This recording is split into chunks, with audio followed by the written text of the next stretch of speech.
Hello नमस्कार साथियों। आप सभी का फिर से स्वागत है मेरे चैनल राधे हिंदी अकेडमी पर। तो आज के इस वीडियो लेक्चर में हम बात करेंगे कि जो हमारी यूनिट 7 हिंदी कहानी की श्रृंखला चल रही थी उसमें हमने पिता कहानी का मूल पाठ अध्ययन कर लिया था। आज हम इस वीडियो लेक्चर में उस कहानी का तथ्यपरक अध्ययन करेंगे। तो आइए मेरे साथ देखते हैं। अगर आपको इसका पीडीएफ चाहिए तो आप मेरे Telegram channel Radhe Hindi academy से जुड़ जाइए। उसका लिंक आपको मेरे वीडियो के डिस्क्रिप्शन में मिल जाएगा, उनसे आपको ये पीडीएफ मिल जाएगी। तो दोस्तों आइए हम बात करते हैं हमारी पिता कहानी। तो पिता कहानी जैसा कि मैंने आपको बताया, हमारे पिता कहानी का प्रकाशन वर्ष 1965 है। ये आप मोस्ट इम्पोर्टेंट ध्यान रखना दोनों चीजें। और इसके लेखक हैं वो हैं ज्ञान रंजन। दोस्तों अगर हम ज्ञान रंजन जी के बारे में बात करें तो ज्ञान रंजन जी का जन्म 21 नवंबर 1936 में महाराष्ट्र के अकोला में हुआ था। ये महाराष्ट्र से संबंध रखते थे। और ये दोनों इम्पोर्टेंट देखना, ये साठोत्तरी पीढ़ी के कहानीकार हैं। यानी अगर हम कहानी को देखें तो दोस्तों जो प्रेमचंद्रोत्तर युग के बाद जो कहानी चली वो कहानी फिर स्वतंत्रता के बाद नई कहानी आंदोलन चला, जो हर विधा में चला। नई कहानी, नया नाटक, नए उपन्यास और नई कविता, ये नया आंदोलन जो चला वो हर विधा में चला। लेकिन कहानी में ये नई कहानी तक 1955 तक ये सिलसिला चला। तो 1960 में साठोत्तरी कहानी आई। ठीक है दोस्तों, 1960 के बाद की जो कहानियां हैं या कहानी का जो वो है वो साठोत्तरी कहानी कहलाएं। ठीक है दोस्तों, तो हमारे जो ज्ञान रंजन जी हैं वो साठोत्तरी कहानी के कहानीकार हैं। और अगर हम इनकी बात करें तो इन्होंने पहल नामक पत्रिका का संपादन किया था। यानी जो ज्ञान रंजन जी हैं उन्होंने पहल नामक पत्रिका का संपादन किया। ठीक है दोस्तों, अब हम इनके प्रमुख कहानी संग्रह की बात करेंगे ज्ञान रंजन जी के। तो फैंस के इधर उधर इनका पहला कहानी संग्रह है। यानी उनका कहानी संग्रह है फैंस के इधर उधर। इसका प्रकाशन वर्ष 1968 है। फिर यात्रा 1978, थर्ड जीवी 1977, सपना नहीं 1977। मुख्य रूप से उनके कथा साहित्य में ये हमें चार ही कहानी संग्रह देखने को मिलते हैं। फैंस के इधर उधर 1968, यात्रा 1977, थर्ड जीवी 1977, सपना नहीं 1977। तो ये आपको ध्यान रखने हैं। साठोत्तरी कहानी के ये एकमात्र कहानीकार हैं।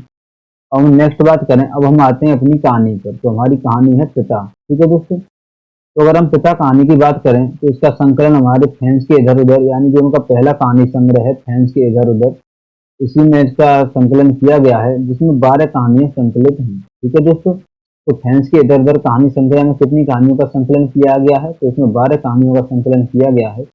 उन हम कहानियों के शीर्षक की बात करें तो उनमें पहली कहानी है देवासुपनई, कलह, खलनायक और बारूद के फूल, आत्महत्या सीमाएं, हंस के इधर और उधर, सेठ होते हुए, पिता, एक नमूना सार्थक दिन, दिलचस्पी, छलांग, संबंध। तो ये हमारी जो कहानियां हैं ये फैंस के इधर उधर में संकलित हैं। इनके शीर्षक आप जरूर ध्यान रखिए। नेक्स्ट हम आते हैं अपनी कहानी के नेक्स्ट बिंदु पर, तो है देखना। इस कहानी में पिता और पुत्र के बीच विचारों में मतभेद है, जिससे परिवारों में तनाव रहता है। यानी हमने कहानी में देखी होगी कि जो पिता हैं और जो पुत्र हैं उन दोनों के विचारों में काफी मतभेद है। जहाँ पिता पुरानी पीढ़ी के प्रतिनिधित्व करते हैं, पुरानी पीढ़ी का, वहीं जो पुत्र है वो आधुनिक है और नई पीढ़ी का प्रतिनिधित्व करता है। दोनों के विचारों में सामंजस्य नहीं है। ठीक है दोस्तों, तो ये उसी को दिखाता है। पिता पुरानी पीढ़ी का प्रतिनिधित्व करते हैं और वे स्वाभिमानी और आत्मनिर्भर हैं। पुत्र आधुनिक पीढ़ी का प्रतिनिधित्व करता है। पिता आधुनिक सुविधाओं की चाहत नहीं रखते, दूसरों की चीजों से प्रभावित नहीं होते। यानी जो पिता हैं वो जो आधुनिक सुविधाएं हैं उनसे उन्हें कोई मतलब नहीं है और वो ना ही वो दूसरों की चीजों से प्रभावित होते हैं, जो हमने कहानी में देखा था। पिता ने अपने जीवन के 35 सालों तक सिर्फ रामायण और गीता पढ़ी। दोस्तों ये तथ्य हमारे लिए इम्पोर्टेंट है कि आप ध्यान रखना कि पिताजी नियमित रूप से 2 ही पुस्तकें पढ़ते थे, एक रामायण है और एक गीता है। फिर है उल्लेखित स्थान। उल्लेखित स्थान में बात करें तो इस कहानी में आया स्थान है एक घनश्याम नगर है, बहुमनगंज और खुल्लाबाद। गर्मी का प्रतीकात्मक प्रयोग है। अगर हमने कहानी देखी है तो इसमें गर्मी का ही सबसे ज्यादा वर्णन है, उसी के माध्यम से कहानी है। तो हम पात्र परिचय की बात करें तो सबसे पहला पात्र है हमारा सुधीर, जो पुत्र है, घनश्याम नगर का निवासी है, नई पीढ़ी का प्रतिनिधि है। फिर उसकी पत्नी है देवा, यानी सुबीर की पत्नी कौन है? तो देवा सुबीर की पत्नी है। पिता है जिद्दी हैं, लंबे समय से रामायण गीता का पाठ करने वाले, कलकत्ता के हॉल एंडरसन के किले कोट पहनते थे। ठीक है। फिर है कप्तान भाई, यानी जो लेखक का भाई है, ये कप्तान है वायुसेना में। सुबीर का भाई वायुसेना में कार्यरत, बहन का यूनिवर्सिटी की खर्चा वहन करता है। यानी बहन जब यूनिवर्सिटी में पढ़ती है तो उसका भाई उसे 50 रुपये प्रति माह उससे खर्च के लिए भेजता है। फिर एक और है दादा भाई, यानी ये लेखक का एक और भाई है, बड़ा भाई और दादा भाई। और नेक्स्ट इस कहानी के प्रमुख उद्धरण की बात करें तो इस कहानी के प्रमुख उद्धरण है, इन पंक्तियों को देखना कि धीरे धीरे सबके लिए सुविधाएं जुटाते रहेंगे लेकिन खुद उसमें नहीं या कम शामिल होंगे। पहले लोग उनकी काफी चोरी किया करते थे, अब लोग हार गए हैं। यानी पिता के संबंध में है कि पहले वो सबके लिए सुविधाएं जुटाते रहेंगे लेकिन उन्हें उन सुविधाओं से खुद कोई मतलब नहीं है। नेक्स्ट है कि लड़कों द्वारा बाजार से लाई बिस्किटें, इसमें बिस्किटें होगा, बिस्किटें महंगे फल पिता कुछ नहीं लेते, कभी लेते भी हैं तो बहुत नाक भौं सिकोड़ कर, इसके बेस्वाद होने की बात शुरू में ही जोर देते हुए अपनी अमावट गजक और दाल रोटी के अलावा दूसरों द्वारा लाई चीजों की श्रेष्ठता से वो कभी प्रभावित नहीं होते। वो अपना हाथ पांव जानते हैं, अपना अर्जन और उसी में उन्हें संतोष है। वे पुत्र जो पिता के लिए कुल्लू का सेब मंगाने और दिल्ली एम्पोरियम से बढ़िया धोतियां मंगाकर उन्हें पहनाने का उत्साह रखते थे, अब तेजी से पिता विरोधी होते जा रहे हैं। सुखी बच्चे अब गाहे बगाहे मुंह खोलते हैं और क्रोध उगल देते हैं। नेक्स्ट है हमारा, नेक्स्ट पंक्ति है, हमारे समाज में बड़े बूढ़े लोग जैसे बहू बेटियों के निजी जीवन को स्वच्छंद रहने देने के लिए अपना अधिकांश समय बाहर व्यतीत किया करते हैं। इसलिए ये इम्पोर्टेंट पंक्ति है, ध्यान रखना।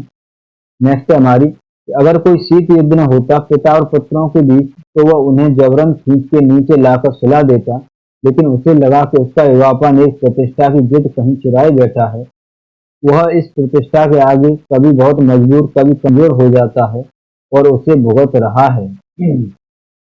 दरअसल उसका जी अक्सर चिल्ला उठने को हुआ, पिता तुम हमारा निषेध करते हो, तुम ढोंगी हो, अहंकारी वज्र अहंकारी, लेकिन वह कभी चल आया नहीं।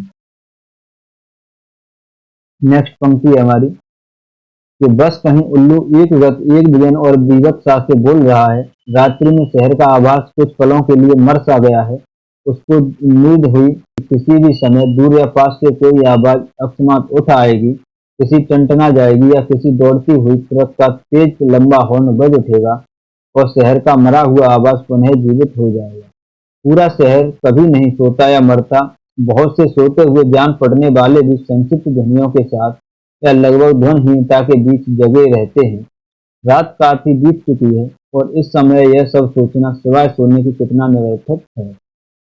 नेक्स्ट हमारी कि इस विचार से कि पिता सो गए होंगे उसे परम शांति मिली और लगा कि अब वह भी सो सकेगा।